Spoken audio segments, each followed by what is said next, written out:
Tapi bagaimana Allah mengangkat darjatnya kita boleh tengok, kita boleh saksikan. Ya. Ribuan manusia menyolati jenazahnya, ribuan manusia di masjid, di tempat-tempat yang lain. Ya. Nah, pasal apa kalau kita tengok selusuri kehidupannya, hidupnya dengan Al-Quran. Sallallahu ala Muhammad, sallallahu ala Muhammad, sallallahu ala Muhammad, sallallahu ala Muhammad. Assalamualaikum warahmatullahi wabarakatuh. Ila syarafin nabiyil mustafa rasulillah sallallahu alaihi wasallam wa alihi wa zurriyatihi ajma'in. Al-Fatihah. A'udzu billahi minasy syaithanir rajim. Bismillahirrahmanirrahim. Alhamdulillahi rabbil alamin. Ar-Rahmanir-Rahim, Maliki Yawmiddin. Iyyaka na'budu wa iyyaka nasta'in. Ihdinas siratal mustaqim, siratal ladzina an'amta 'alaihim, ghairil maghdubi 'alaihim waladdallin.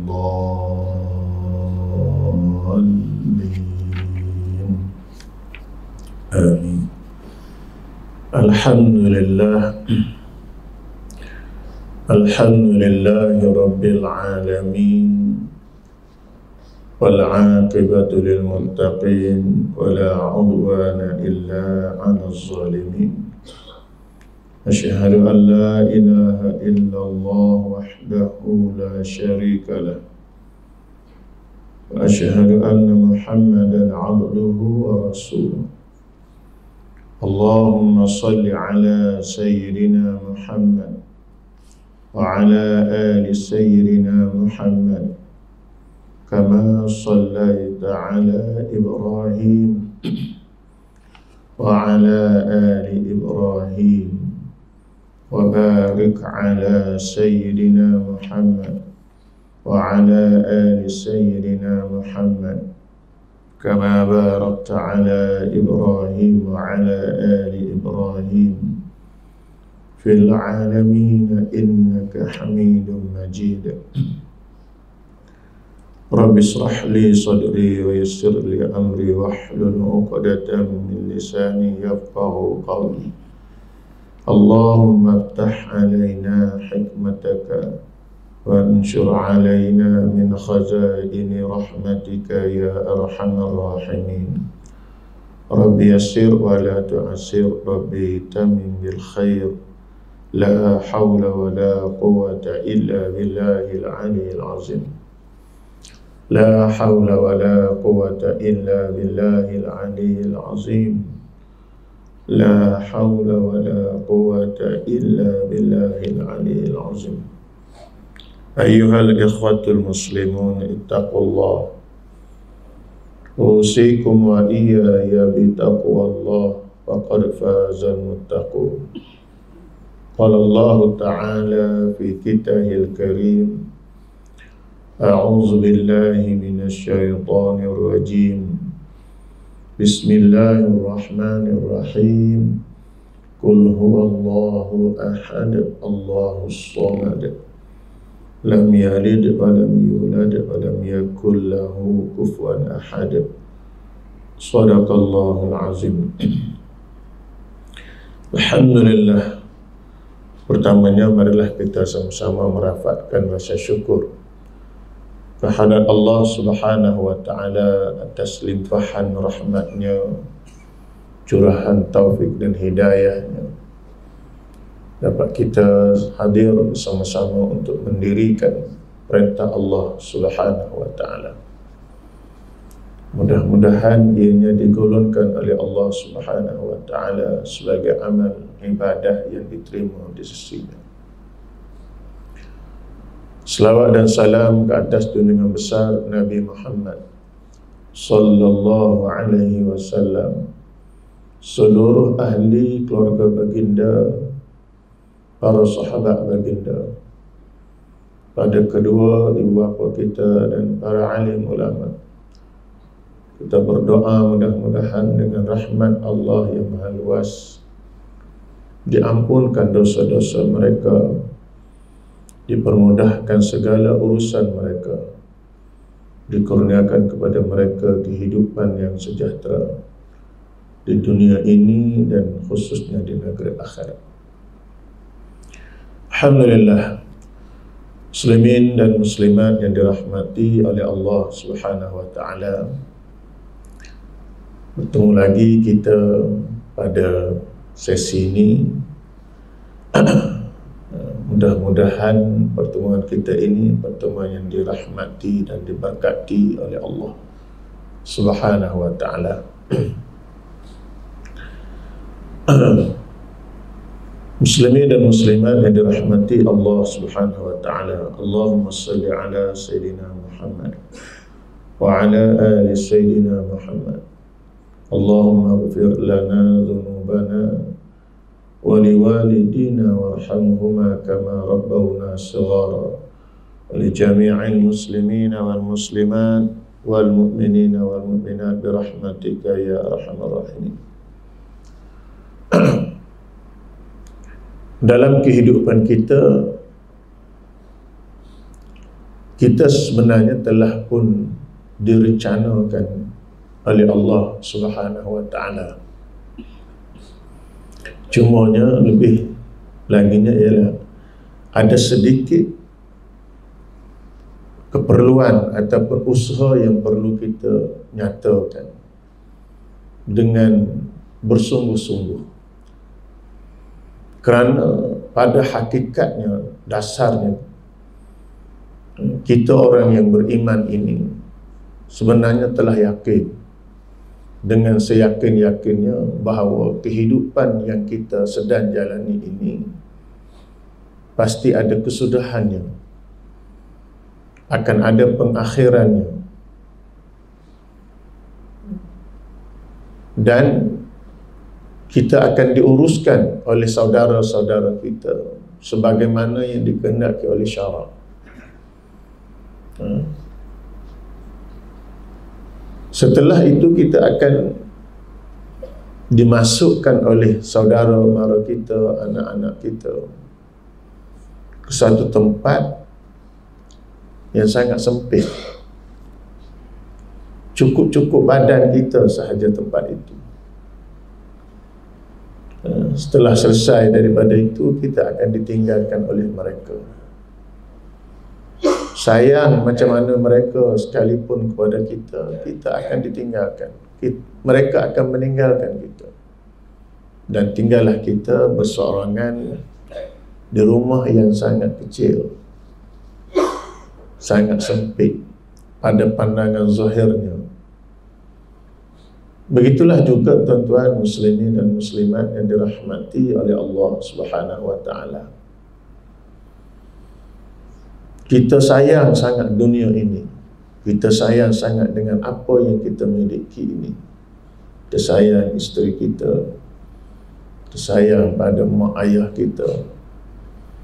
Kita sayang kepada anak-anak zuriat keturunan kita. Kita kasih pada sahabat handai kita, saudara mara kita. Kita sayang kepada keluarga kita. Kita sayang kepada harta benda kita. Muslimin dan muslimat yang dirahmati oleh Allah Subhanahu wa taala. Sayang bagaimana sekalipun kita pada mereka itu dan pada semua itu, tetap kita akan meninggalkan mereka.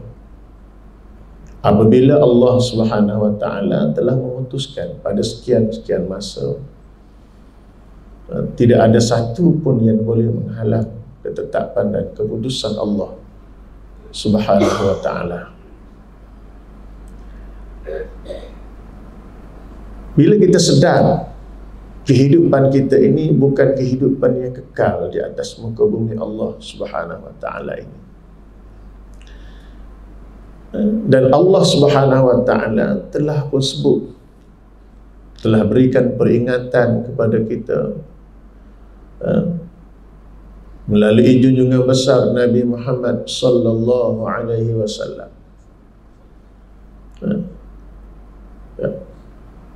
Supaya persediaan yang khusus kita perlu lakukan bagi menempuh suatu kehidupan yang Allah Ta'ala kata kekal. Dan itulah keimanan kita, dan itulah keyakinan kita. Kita akan hidup di alam akhirat kekal buat selama-lamanya. Dan di akhirat kelak kita ada dua destinasi sahaja. Kesudahannya dua destinasi sahaja. Walaupun perjalanan untuk menuju ke dua destinasi itu perjalanan yang sangat sukar bagi setengah-setengah daripada mereka. Muslimin dan muslimat yang dirahmati oleh Allah Subhanahu wa taala. Sebab itulah Allah Subhanahu wa taala melalui junjungan besar Nabi Muhammad sallallahu alaihi wasallam, dan di dalam Al-Quran sendiri pun Allah Subhanahu wa taala sebut, berikan peringatan kepada kita, selalu berikan pesanan kepada kita. Bila kita menatapi Al-Quran, bila kita melihat Al-Quran, kita buka Al-Quran, kita akan jumpa peringatan-peringatan Allah berkali-kali. Pesanan-pesanan daripada Allah Subhanahu wa taala itu sentiasa menerjah ke dalam lubuk hati kita. Dan kita sedia maklum, muslimin dan muslimat yang dirahmati oleh Allah Subhanahu wa taala. Allah Ta'ala berkata, berfirman di dalam Al-Quran, dalam surah Al-Baqarah, ayat mula-mula sekali, dan itulah di antara wirid-wirid yang kita selalu bacakan, dan itulah juga ayat-ayat yang selalu kita bacakan apabila kita pergi ke tempat yang baharu, apabila kita memasuki tempat yang baharu, dan apabila kita berhadapan dengan berbagai-bagai kesukaran atau kesempitan dalam kehidupan kita. Kita akan jumpa, kita akan baca satu firman Allah Subhanahu wa taala. A'udzu billahi minasyaitonir rajim. Alif lam mim. Dzalikal kitabu la raiba fihi hudan lil muttaqin. Tuan-tuan muslimin dan muslimat yang dirahmati oleh Allah Subhanahu wa taala, Allah yang Maha tahu akan kemuliaan dan kesucian Al-Quranul Karim. Dalam masa yang sama, Allah Subhanahu wa taala telah menegaskan kepada kita bahawa inilah petunjuk, inilah manual kehidupan kamu wahai hamba-Ku. Inilah tata cara kehidupan wahai hamba-Ku apabila Aku hantar kamu di atas muka bumi ini untuk kamu meneruskan kehidupan sebagaimana yang kamu telah janjikan dahulu. Ketika mana Aku hendak mengarahkan para malaikat untuk meniupkan ruh ke dalam jasad kamu itu, inilah perkara yang kamu telah persetujui, yang kita sama-sama bersetuju dengan Allah Subhanahu wa taala.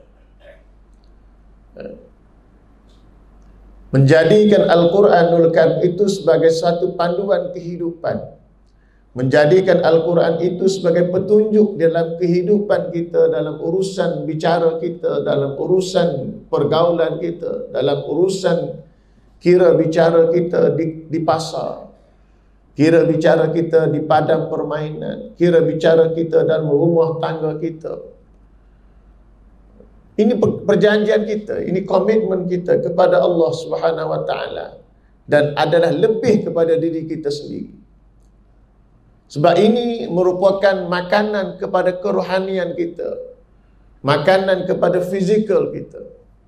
Sebab itulah tuan-tuan muslimin dan muslimat yang dirahmati oleh Allah Subhanahu wa taala, kita melihat orang-orang yang alim, orang-orang yang dekat mata hatinya kepada Allah Subhanahu wa taala, nampak tua, nampak macam otai, fizikalnya macam tak kuat, tak gagah.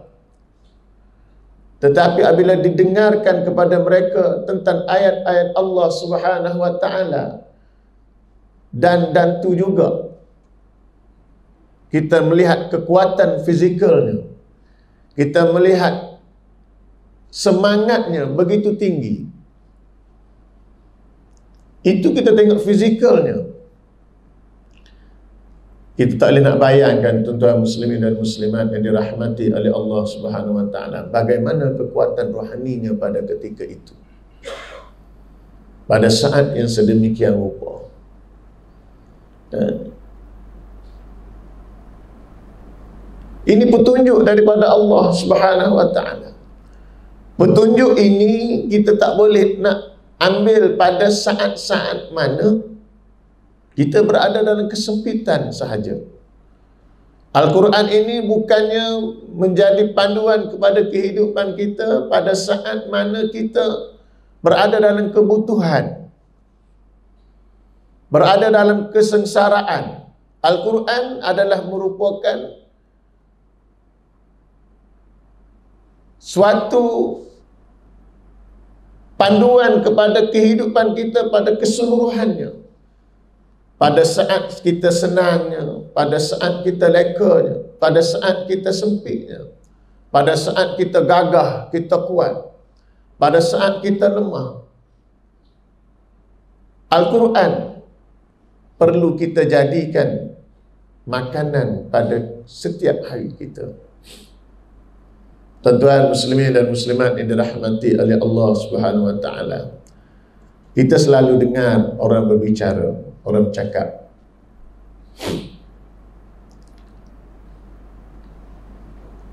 kalau kita nak sihat, kita ada diet dia. Pakar pemakanan berikan kepada kita diet pemakanan.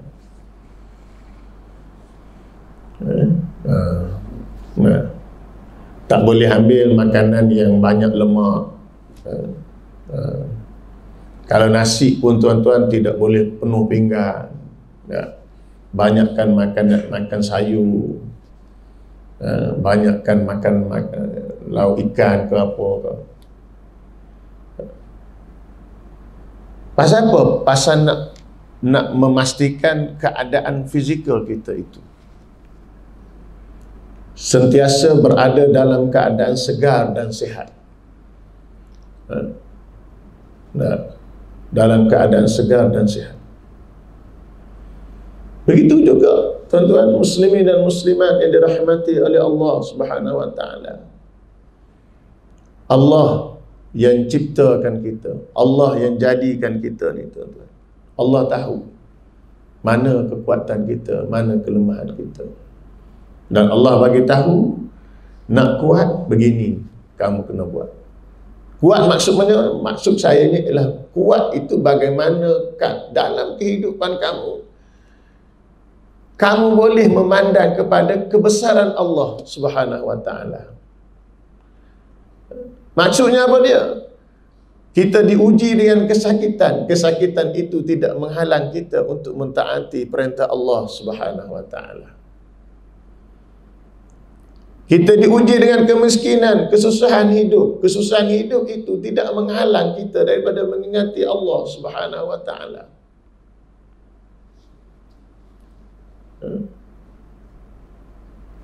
Apatah lagi apabila kita diberikan kemewahan dalam kehidupan. Kemewahan itu tidak menjadikan kita orang yang bongkar, orang yang sombong, orang yang berjalan di atas muka bumi mendabik dada. Tidak sekali-kali. Sebab apa? Sebab Al-Quran telah memandu kehidupannya. Al-Quran telah menunjukkan kepadanya. Bagaimana Al-Quran menunjukkan kepadanya?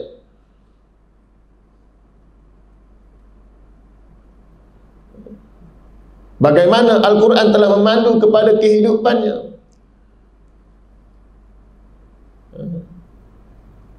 Sebab apabila dia mendampingi Al-Quran, dia mendampingi orang yang mencintai Al-Quran, dia suka dengar orang membaca Al-Quran, dia suka dengar orang bercerita tentang Al-Quran, sebenarnya dia sedang dipandu oleh Al-Quran. Sebab kita bukan orang yang hafaz Quran, tapi kita ada masa dengan Al-Quran. Akhirnya pada saat kita memerlukan pertolongan, Al-Quran datang kepada kita, menunjukkan jalan penyelesaian, jalan keluarnya begini-begini keadaannya. Sebab itulah kalau kita tengok tuan-tuan muslimin dan muslimat yang dirahmati oleh Allah Subhanahu Wa Taala, kita rujuklah mana-mana wirid sekalipun, pasti akan ada ayat-ayat suci Al-Quranul Karim. Wirid, pasti akan ada ayat-ayat suci Al-Quranul Karim di dalam wirid-wirid tersebut. Tidak semata-mata berdasarkan kepada hadis-hadis Nabi Sallallahu Alaihi Wasallam. Nak pastinya tuan-tuan, suratul Fatihah.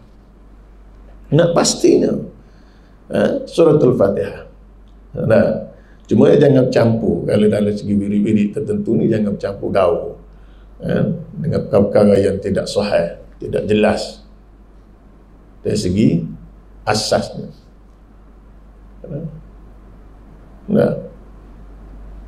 Selain daripada itu, 3 kul tadi merupakan ayat-ayat yang biasa yang perlu kita jadikan dalam kehidupan kita, kerana dia adalah panduan. Sebab itulah tuan-tuan, kalau kita perhati, kalau kita di baru-baru ni kita dunia kita dikejutkan, bukan dikejutkanlah sebenarnya, kehilangan dengan seorang alim yang tidak didendangkan, Pak Sumik, Bukit Tembaga, Kuala Pai.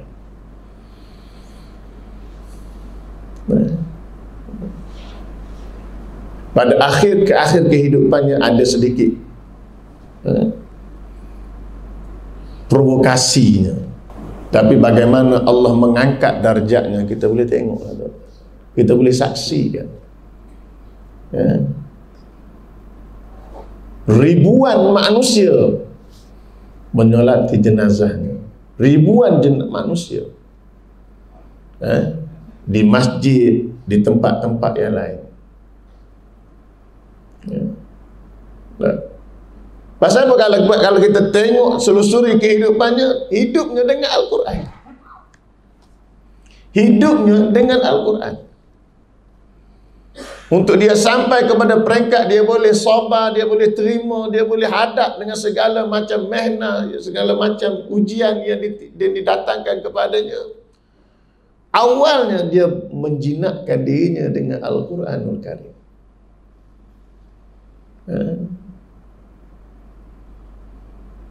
Sentiasa membuka Al-Quran, baca Al-Quran.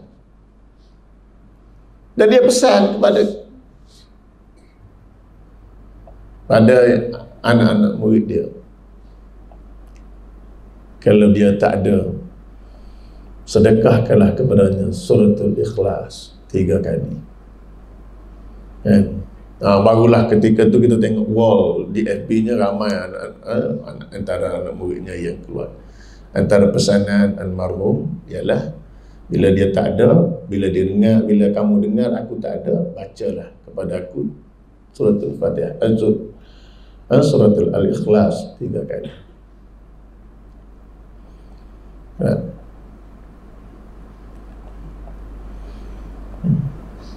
Dan mudah-mudahan dia sedang menikmati kehidupan yang dijanjikan oleh Allah Subhanahu Wa Taala. Dan mudah-mudahan dia diterima oleh Allah Subhanahu wa taala sebagai hamba yang soleh.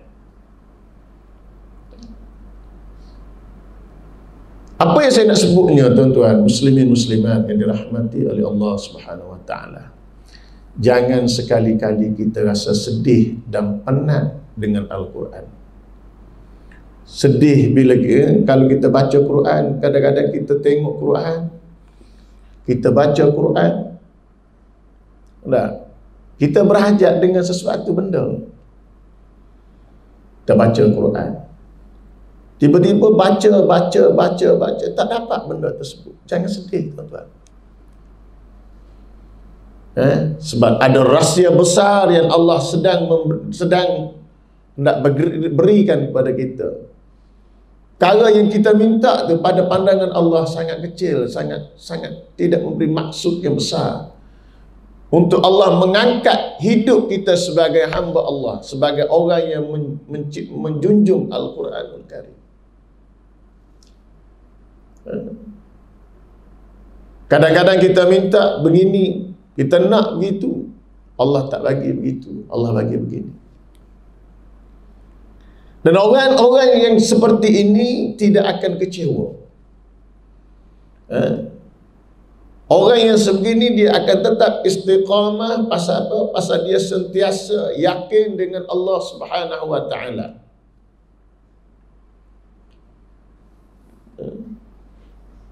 Dia sangat yakin dengan Allah Subhanahu wa taala. Sebab tu satu hadis Nabi sallallahu alaihi wasallam, hadis kursi. Saya nak baca kat sini.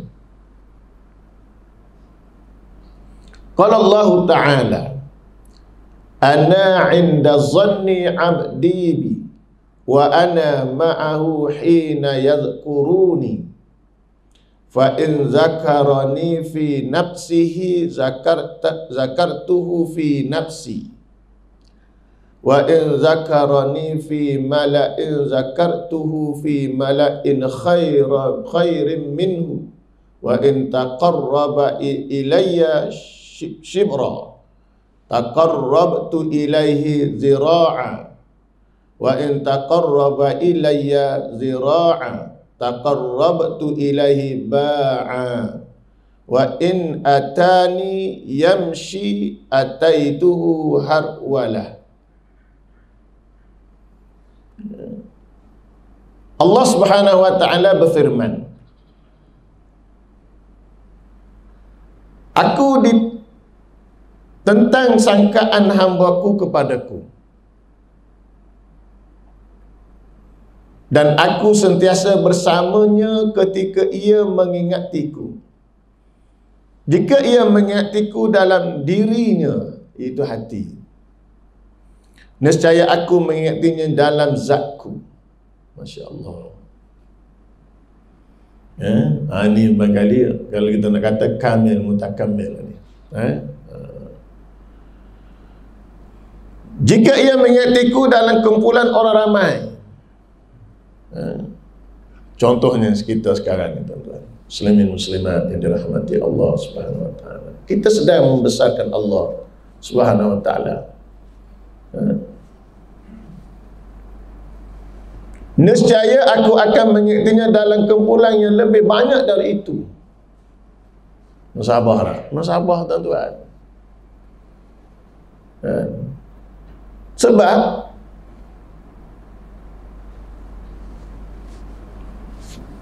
sekarang ni, tuan-tuan, penuh malaikat Allah bersama-sama dengan kita. Dan malaikat sedang menghantar hajat-hajat kita kepada Allah Subhanahu wa taala. Bantu dalam satu dialog hadis kursi yang lain,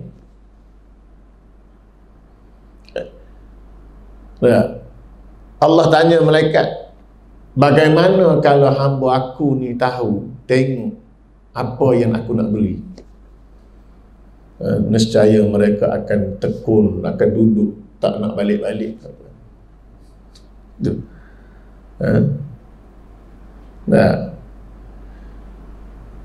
Kita ni tuan-tuan, kalau Allah zahirkan kebajikan, kebaikan akhirat,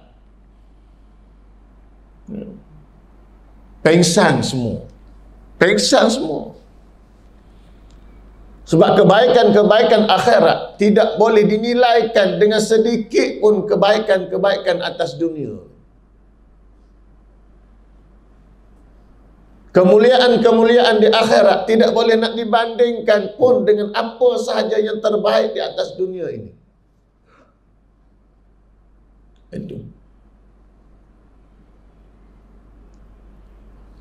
Jika ia mendekatkan dirinya kepadaku sejengkal. Jengkal ni lah. Ni panjang. Apa yang paling panjang lah sejengkal ni kan. Tangan kita tu kita tarik gitu. Cari sejengkal. Nescaya aku mendekatkan zatku kepadanya sehasta. Sehasta dari sini ke sini kan. Ukuran zahirnya. Jika ia mendekatkan dirinya kepadaku sehasta, nescaya aku akan mendekatkan zatku kepadanya sedepa. Jika ia datang kepadaku berjalan kaki, nescaya aku datang kepadanya berlari. Maknanya rahmat Allah Subhanahu wa taala sentiasa berada di hadapan kita. Sentiasa lebih daripada perbuatan-perbuatan yang kita buat.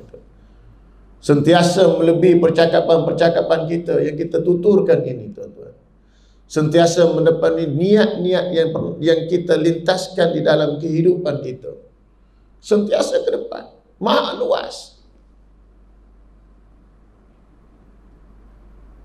Jadi apa yang kita nak cari lagi?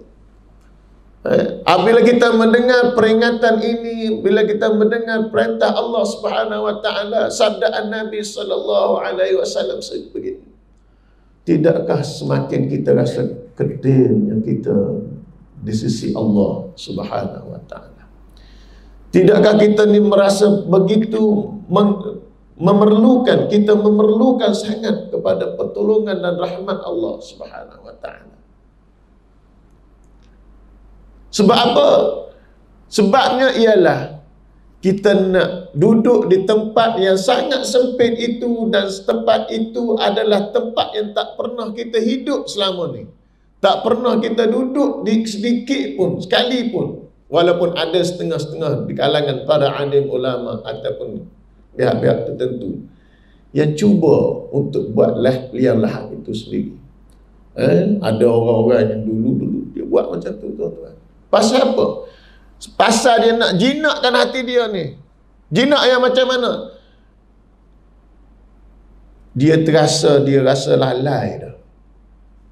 Rasa terlalai. Terleka dengan dunia. Rasa bersalah sangat besar, tuan-tuan. Rasa terleka dengan dunia ni satu jam, 2 jam. Dah rasa salah sangat besar. Akhirnya mendorong mereka berfikir bagaimana nak paut balik, nak cakap balik kepada diri dia ni. Supaya apa? Supaya jangan kamu sangat asyik dengan dunia ni. Jangan kamu terpesona sangat dengan dunia ni. Walaupun 1 jam, walaupun 5 minit, tuan-tuan. Kita ni bukan 1 jam, tuan-tuan. Kita ni bukan 1 jam. Banyak jam kita leka dengan Allah Subhanahu wa taala. Banyak jam kita lupa kepada Allah Subhanahu wa taala. Saya lah khususnya, tuan-tuan, saya tak tahu.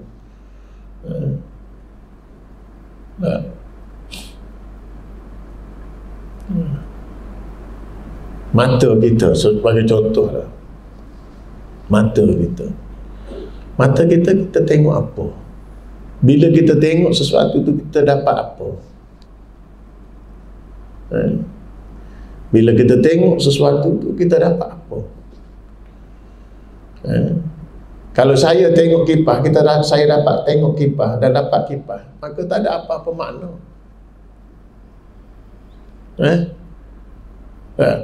Daripada saya sekolah darjah 1 dulu sampai sekarang saya nampak kipas sahaja. Maka kipas itulah dalam hidup saya.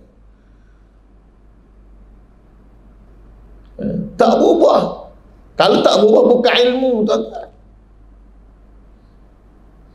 Bukan ilmu. Sebab tu Nabi SAW pada setiap hari, dalam sabdanya di antara pesanannya ialah setiap hari pagi-pagi jangan tinggalkan doa ni. Apa dia, tuan-tuan? Antara doa yang patut kita baca pada setiap paginya ialah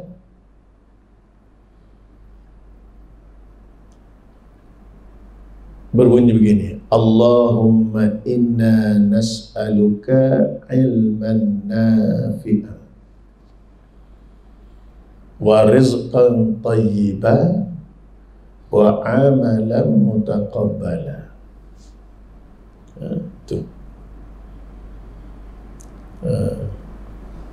Ya Allah, kurniakanlah kepada kami ni semua ni ilmu yang bermanfaat.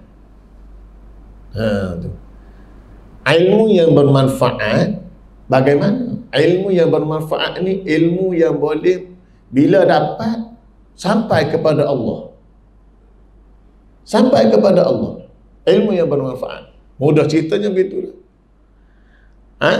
Ilmu yang bermanfaat maksudnya bila kita dapat, kita menjadi hamba Allah. Kita bukan jadi hamba dunia. Kita bukan jadi hamba pangkat. Kita bukan jadi hamba harta. Kita bukan jadi hamba keluarga. Kita bukan jadi hamba kepada duit.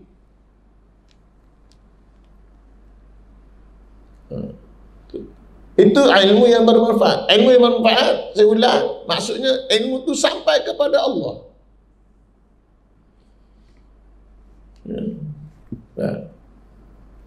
Ilmu itu sampai kepada Allah Subhanahu wa ta'ala. Membawa manusia untuk ma'rifatullah. Membawa manusia untuk mengenal Allah Subhanahu wa ta'ala. Membawa manusia untuk membesarkan Allah Subhanahu wa ta'ala.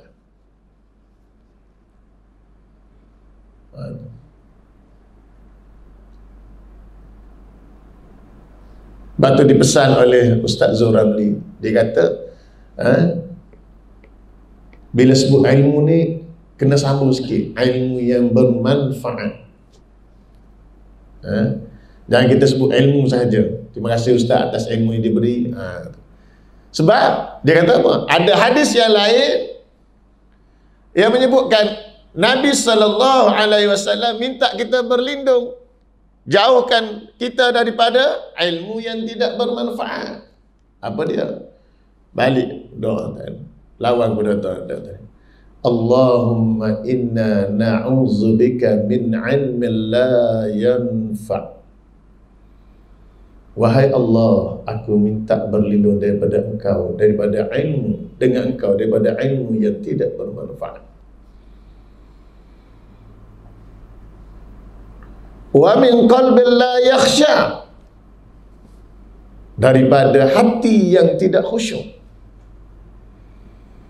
Wa min nafsin la tashba, daripada jiwa yang tak pernah merasa puas.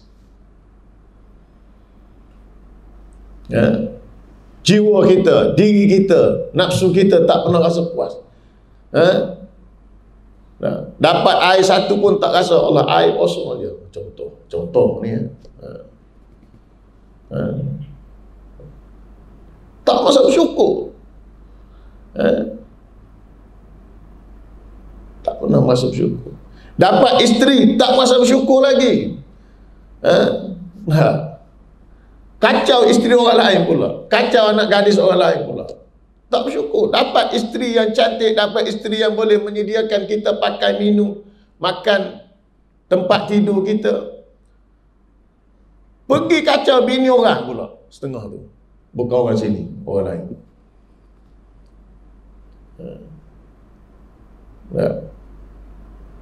Porak-perandakan kehidupan, tak pernah rasa puas.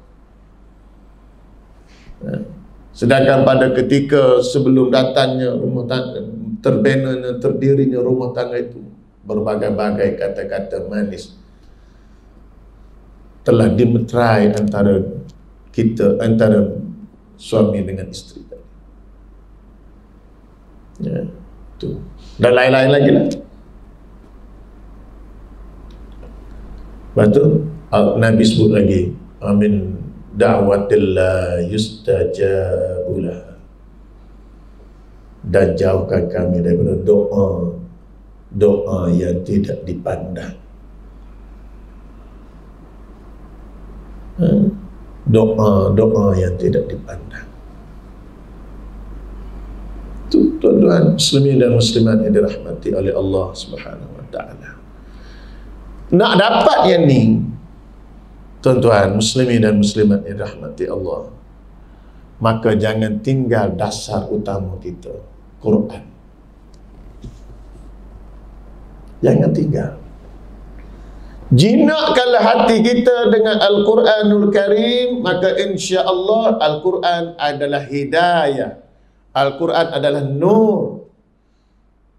Al-Quran adalah penyelesai kepada kehidupan kita.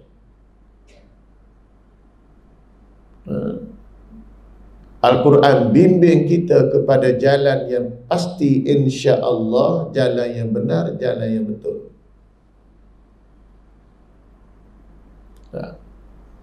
Jangan tinggal Quran. Maksud saya jangan tinggal Quran tu ialah bacalah ayat-ayat Allah Subhanahu wa taala, walaupun satu muka surat satu hari.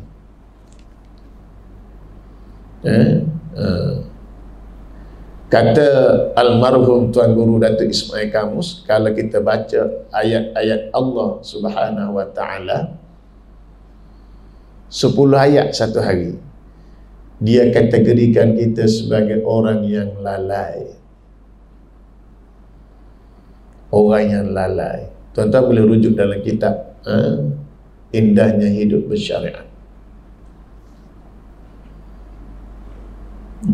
Jadi tak nak orang lalai ni, tuan-tuan, kena baca lebih pada 10 ayat. Kalau satu muka surat ada 10 ayat Quran, kecuali ayat-ayat yang di imam kita baca tadilah. Dia ada ayat Quran, dia satu muka surat tu sampai 30 ayat pun ada. Ada satu ayat dalam Quran tu, satu muka surat tu satu ayat aja. Ada kan? Dah? Ada. Dah. Jadi kita fikir, kita aturkanlah, susunlah. Sibuk sangat kita ni, kita sibuk sangat. Sekejap mesyuarat, sekejap kena keluar, macam-macam. Sibuk.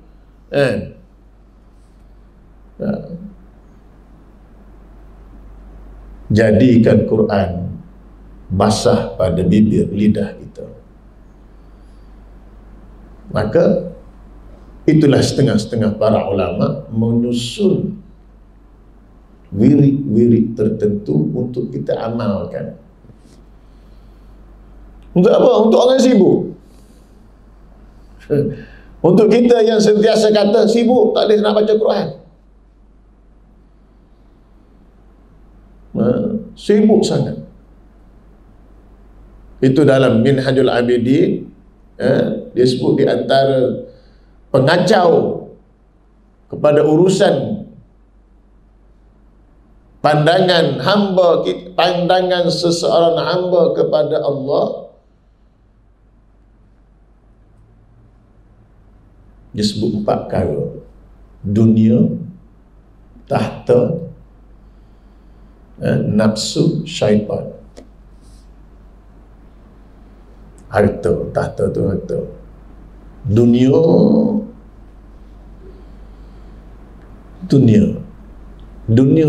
ni benda yang tak sampai kepada Allah. Dunia. Macam-macam dia tuan-tuan boleh ditaksirkan tu.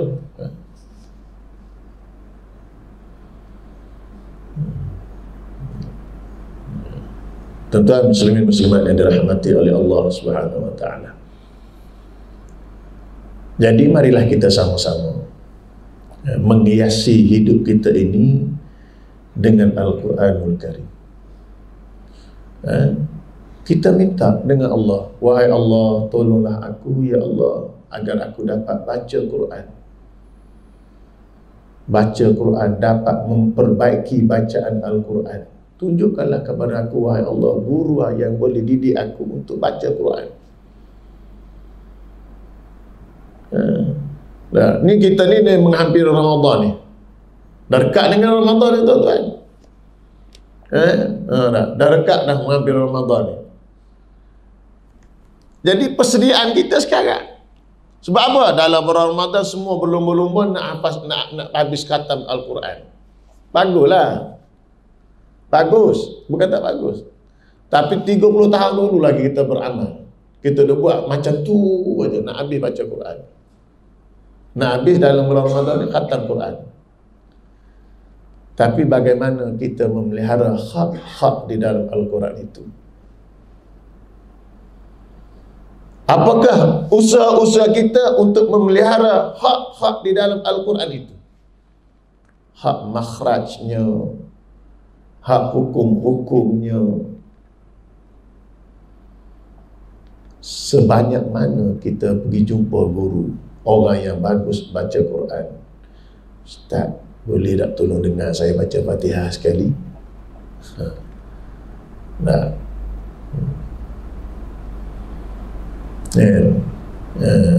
Kita ni suka kalau orang alim Quran, orang alim dalam bidang Quran itu kita pergi.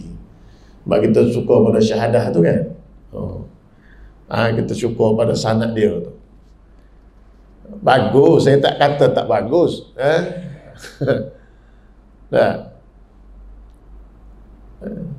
Tapi sejauh mana kita pergi duduk cari orang yang alim Quran, duduk dekat dia, Ustaz, boleh tak dengar saya baca Fatihah ni Ustaz? Lama dah saya tak baca Fatihah ni depan guru-guru. Fatihah aja cukup lah Ustaz. 3 minit ketak lah masa tu tuan-tuan. Dengarlah kalau Ustaz komen apa-apa pun. Betul kaya ni. Tak, Ustaz pun dia ada juga hikmah dia. Dia mesti akan ada hikmah kalau dia nak mendidik kita. Dia nak membantu kita supaya cintakan Al-Quran. Dia mesti ada. Bagus baca ni. Cuma ngaji boleh tak? Kalau boleh baiki sikit-sikit tani. Kalau ustaz tu dia mesra, dia kata tak apalah kalau haji nak belajar. Kalau tamu tengok saya ada free tu, pegang tarik tangan saya. Bagi hingga tu ustaz, bagi hingga tu. Tarik tangan saya dengan ustaz, boleh tak baca dengar sekali lagi saya baca Quran, baca Fatihah ni. Begitu keadaan dia. Kita berlumba-lumba nak habiskan khatam, tapi kita tak berikhtiar untuk memajukan diri kita, memperelokkan bacaan ayat-ayat Allah Subhanahu wa ta'ala.